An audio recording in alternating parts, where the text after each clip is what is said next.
Саламатсыздарбы? Мен Сыюнова Зульфия, Кара Суу районундагы номер 58 Акбар орто мектебинин тарых мугалими. Бүгүн менин сабагым 10-класста адам жана коом сабагында болмокчу.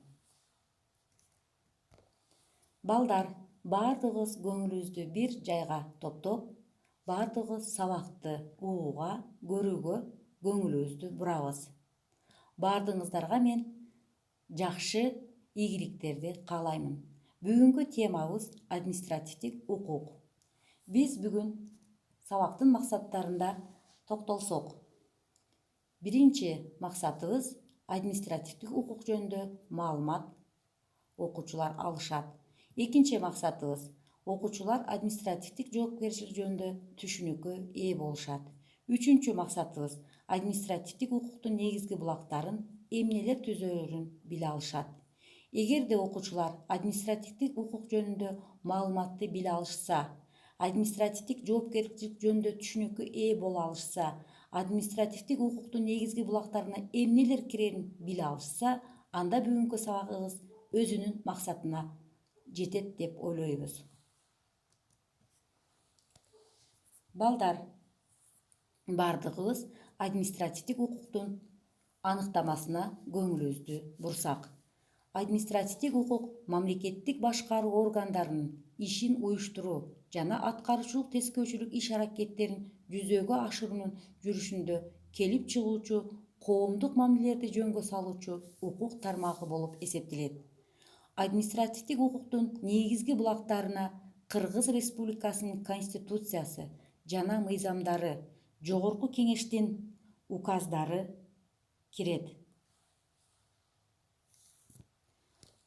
Администрациялык укуктун ченемдери аткаруу тескөө иштерин жүргүзгөн органдарды түзүүнүн, өзгөртүүнүн, жоюунун эрежелерин аныктайт. Ошол органдардын аларда иштегендердин, ошондой эле бүтүндөй жарандардын укуктарын жана милдеттерин белгилейт.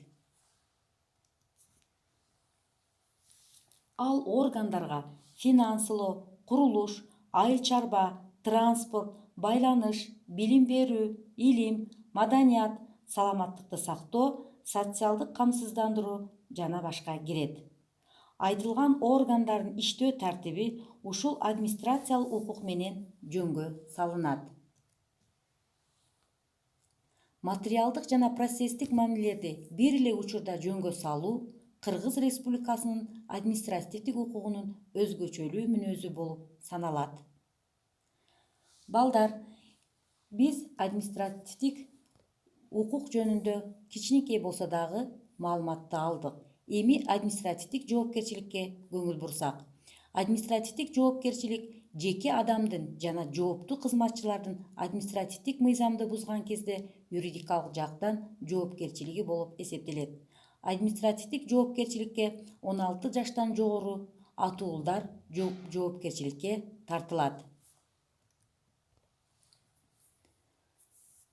Коомдук жайда тартип бузса, мамлекеттик ишкана мекемелердин жетекчилери башкаруу нормасын бузганда, жаратылыш байлыктарын ысырапка учуратып, зыян келтиргенде, Кыргыз Республикасынын административдик мыйзамынын чегинде административдик жоопкерчиликке тартылат. Эми балдар, биз аз-маз болсо дагы административдик укук, административдик жоопкерчилик жөнүндө маалыматка ээ болдук. Сабагыбызды бышыктоо үчүн төмөнкүдөй сиздерге суроолорду беремин. Административдик укук деген эмне жана кандай мамилелерди жөнгө салат? Экинчи сурообуз, административдик укуктун булактарына эмнелер кирет?